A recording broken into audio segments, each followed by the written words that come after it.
Hi, good morning. This is Mayur from Good for Nothing Humanity. Hope you're all doing great and taking care of yourself.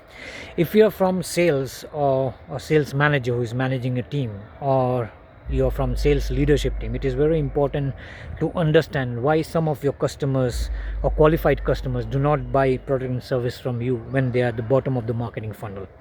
Now, even this happens when you have put in all your effort, showed them the demos, showed them the ROI for buying your product and services, but they still hesitate to buy from you.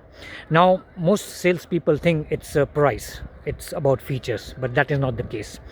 Customers do not buy from you because of fear of uncertainty, fear of taking wrong decision, fear of internal pushback, fear of changes or disruption. These are the three reasons why customers do not go ahead and buy product and services from you. Now, what you can do, you can turn this objection into an opportunity by telling the customers that reframe risk by saying that if you don't take action, this will cost you more than moving forward. If customers are hesitant to buy, you can give them trials or roll out product and services in phased manners. They can use those product and services, and then they can understand how it can benefit the organization, and they can also justify the price. That means you don't have to talk about the price. They will give the decision by themselves. And third, most important part, it is very important to not tell customers you're going to benefit by buying my product and services. Instead, focus on showing them case studies and testimonials, and it will help them to understand the memorable outcomes. And basically what happens when this happens, customers are ready to buy. Now, what happens, you have done all these things and customers are still not ready to buy from you. You have put in all the efforts, but still customers delays.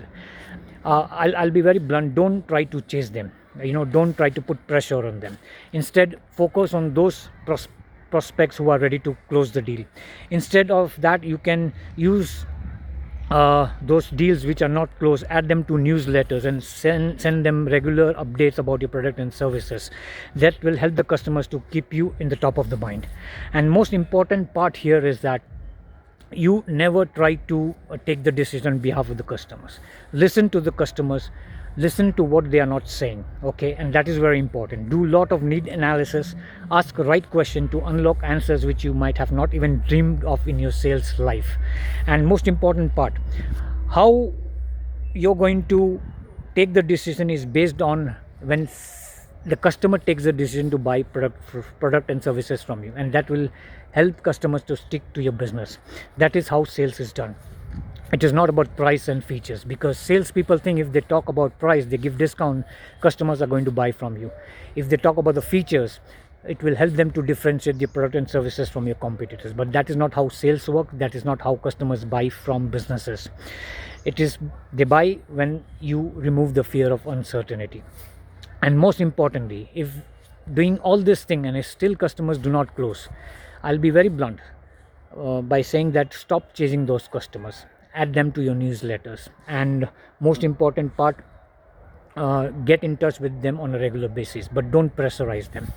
And one most important thing for all those salespeople out there, don't try to sell something which you won't buy. Don't try to cheat customers, don't try to fool customers, because if you do that, you're going to regret for your lifetime, not as a salesperson but as a business as well. Because those, what separates great salespeople from good salespeople is that they focus on long term. They don't just chase numbers. I know that is how business functions and that is how business moves forward, but if you focus on long term and focus on your vision, you'll build a business that will run on autopilot, and then you don't have to chase customers. Customers will come back to you. You don't have to show and run advertisement. You don't have to create noise on social media. With the word of mouth and referrals, customers are going to refer customers to you. And that is how great sales teams are built. That is how great businesses are built. When you focus on this, I think you will thank this for you to yourself for a lifetime. So I hope this information was useful, and if you love this video, share with your sales people and sales team and sales leadership team.